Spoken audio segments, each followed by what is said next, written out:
Yeah, I think it's a combination of burnout, combination of frustration, combination of I invested money into the business at the end of 2024 for the sole purpose of Improving the me valuation prepping of the company, myself. right? Well, that and me prepping myself for the 10 year. I think that's what's stressing me out. For the exit, right?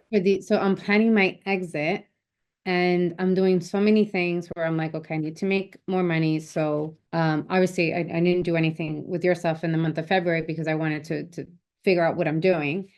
I can't find other work. I've been applying, so that hasn't been working. So now I'm in the place where I'm like, okay, do I then start doing something else on the side so then I can make more money so then I keep everything afloat? And I think what's bugging me is I'm going to be 7 years in June. I'm burning out from the work that I'm doing because I've been doing it for so long, and because I haven't had a break, Yeah. um, I'm getting bored, Hmm. if that makes sense. Yeah. So 3 year is like, what is Janice doing in the next 3 to 5 years? So if I were to sell the business in 10 years, I don't have a backup plan in 10 years if I continue to do what I'm doing. Hence why I'm like trying to pay off all this debt so then I can start working something else now, whether that's working for somebody else. I briefly mentioned it to you where accounting seems to be my thing. So maybe work in the field of accounting. Hmm. I put it under the notes. I even looked into maybe getting a master's in accounting. And then I'm like, but that costs money. Because I don't know if I can continue to do the entrepreneurship route for the next 10, 15 years. So I understand exactly what you're saying. That I think it more through, yeah, and I knew that I was gonna get, slammed today, which I'm fine with. I want you to do that. That's why you're my coach. I want you to, to talk to me that way and be raw because my focus right now is I gotta have a plan B. And this is a when you're saying trauma, yes, it's a trauma of always surviving. Yeah. I gotta get out of that surviving mode. Because I'm a single mom, because I'm not married again, I don't have a spouse. So for me, it's like I'm the only one who's gonna keep this house together. So I have to figure it out today what I'm gonna do when 3 years come. So that's why paying off the debt easily quicker will get me to that goal. While at the same time I'm looking for work, while at the same time um, I'm working in my business. But the reality is this is where entrepreneurs this is the road we hit. We're bored with what we're doing, we're getting annoyed, we're overworked, and we're burnt out. And it definitely hit me the last 4 months. Yeah. And when you're not leaning in on your support, then that also, adds to the stress even more. So I think, that we literally, like, everything I just said, this whole strategy is only gonna work if we figure out who's in control and then who we're gonna partner with to be held accountable so that we make the best decisions for ourselves by Mhm. processing each of these financial moves. Because when we don't run the math and we don't look at the consequences of the decision, the full effect of it over a period of time, we come to realize, oh my goodness, that cost me a lot of money. Right? That's wow, that's really expensive. That doesn't make any sense at all. Versus I just pull from this location, wipe that out, and just pay myself back, right? So the amount that I pay myself back compounds tax free, no cost. So I think that's what we need to, really, really figure out prayer. And then we need to get on a consistent path of communication. And then ultimately, we need to get clear if we're going to move forward with that surrender and if it's possible to reverse it. Would you be willing to reverse that and solve for a better path? Yeah, I mean, Okay. I guess considering, but if I do that, do I not put any more money into my investment? Like, do I pause that? That's No, where I'm getting all wrapped up. no, because we're already accounting for that in the expenses. So Yeah, I don't put anything into my Roth because so the 1,200 that I get is only for my Roth IRA and my HSA. I then take money out of the business and put that into my Roth 401k. Right. So I'm doing three in. Yeah. And so it's accounted for, if I'm not mistaken, in all of this that we laid out. So it's not like, as of right now, you are doing it. You're investing, right? Mhm. With the money that you generate. So instead of a surrender cash out, looking at the amount of cash value that's in there, when you do a loan, chances are you're going to have more money to leverage than a cash out withdrawal. So if we just did a loan out of the policy, it's one option. Or if we did a loan out of the 401k or a withdrawal out of the Roth, penalty free. Either way you look at it, you're going to have more to work with.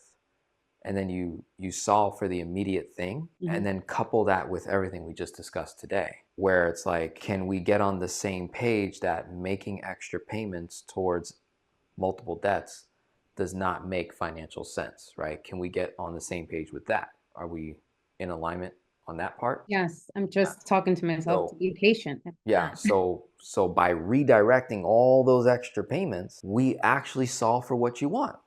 Pay off debt really fast. And that solves for the long-term path of being in a better position 3, 4, 5 years from now. So we actually get there faster by not making extra payments on the mortgage as well. So by recovering that money, sticking it in your business line of credit, you now have all this space and all this extra cash flow that you free up, and gives you permission to whether it's max fund the policy and max fund your Roth and HSA, those three different accounts, puts you in a very, very healthy position to get those things, accomplished. So I think we've got multiple levers that we can pull on. So let me reach out to my team and see if we can reverse that policy surrender option, and then come up with a new plan to eliminate those two debts. And then I think you're ultimately going to be putting yourself on a much better path. Sound good? Okay. Awesome. But how do I borrow from my Roth? Is that how, like, do you tell, I don't know how that works. Yeah, so either the Roth is self-directed that you have, correct? If I'm not mistaken, your Roth 401k is under Charles Schwab, right? So all the money Right. that's growing in there is growing tax-free. So whether For it's both, right? for For both both, Roth. for both. So whether it's Charles or Vanguard, we can contact them and ask them, how can I access my money or some of that money tax-free, use it now, penalty-free? And Okay. we can either do a loan, which we would have to figure out what their loan terms are, or you do a withdrawal, which allows you to access your principal dollars paid in tax-free to pay off a debt, and then you're simply putting it back, right, with the cash flow gain that you just got to get your Roth max funded for the year.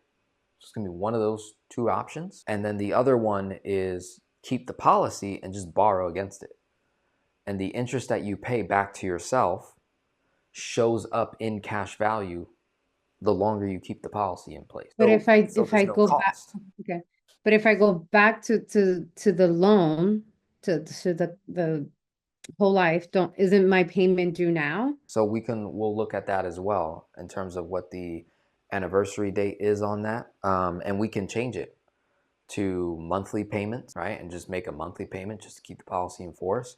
You can always go back up in funding. We can borrow against the policy and use that to not only pay down the debts you're trying to pay down, but also cover some payments for a period of time. Because I think you've had the policy now for over 2 years, if I'm not mistaken. Mm. No, I think it's just a year. It's going to be a year in May, I This think. would be 2 years now. Like you'd be approaching year 2 funding. Oh, yes, and in Right. whole life, yes, Yeah. terms, yes. And you've paid into it how much? Do you know how much you've paid in?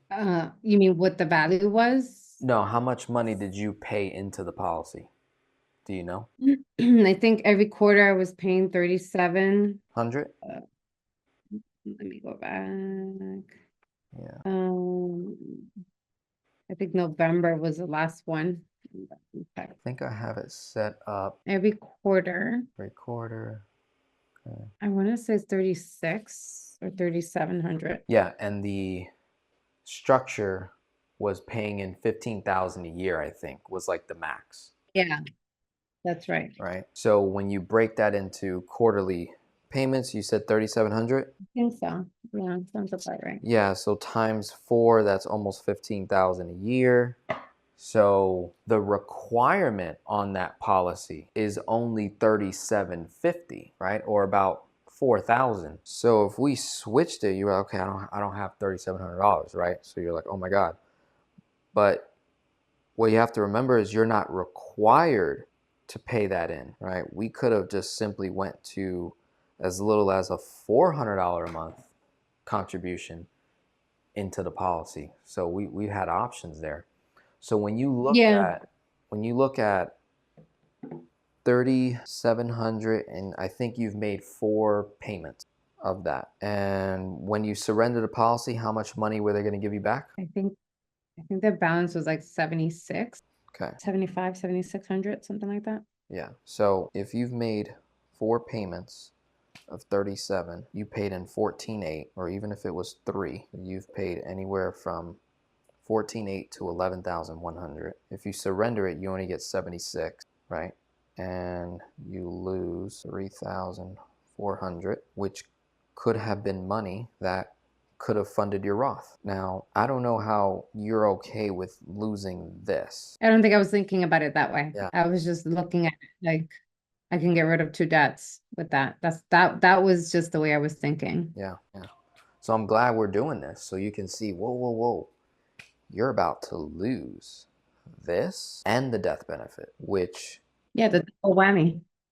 Which is a legacy play. So you lose the legacy play, you lose this, which could have improved your overall investments later. So that ends up being tens of thousands of dollars in potential growth inside the policy just by holding on to it. All right. So let's see if we can reverse that. Let's look into that. I don't know if it's. I'm gonna call tomorrow Vanguard and find out about the loan. Yeah, just get the loan education and then how much you can withdraw with penalty free. Because if you withdrew out of your Roth 7,600 principal, let's just say you're earning what, 7% right now in there? What do you think? Like 12, I think. No, it's like 12, I think. Not the whole thing, right? It's like an average performance. So I'll give you that. Say 12%. 7,600 times 12% is $912 in earnings, right? So if you withdrew 76, your opportunity cost is $912. That's for one whole year. 3,400 in losses divided by 912. It would take 3.72 years to realize the loss in the Roth versus an instant loss now of 34, which 34 is actually multiplied over 3+ years. So the number's multiple thousands of dollars more than 3,400. Whereas over here, you only lose $912 at most. Mm-hmm. Mind you, you can put that right back if you did a loan. If you do a withdrawal, you can't put it back because you're limited to how much you can pay into a Roth IRA every year, right? So you did a loan, 76 at, I don't know, 7-8%. 76 times 8% is 608 at 8%. Guess what? When you pay that 608, you're paying yourself back. You pay yourself back the interest. That money goes back into your Roth. Mm-hmm. So did you lose money? Did you lose money? No, you didn't lose anything. Because what was the gain over here? 15.49. You saved. Game changer when you look at it that way. Mm-hmm. I follow. Yeah, let's call them. Let's figure that out. I'll reach out to my team, see if there's anything that we can do to save that policy. I think we're good. I think that's everything.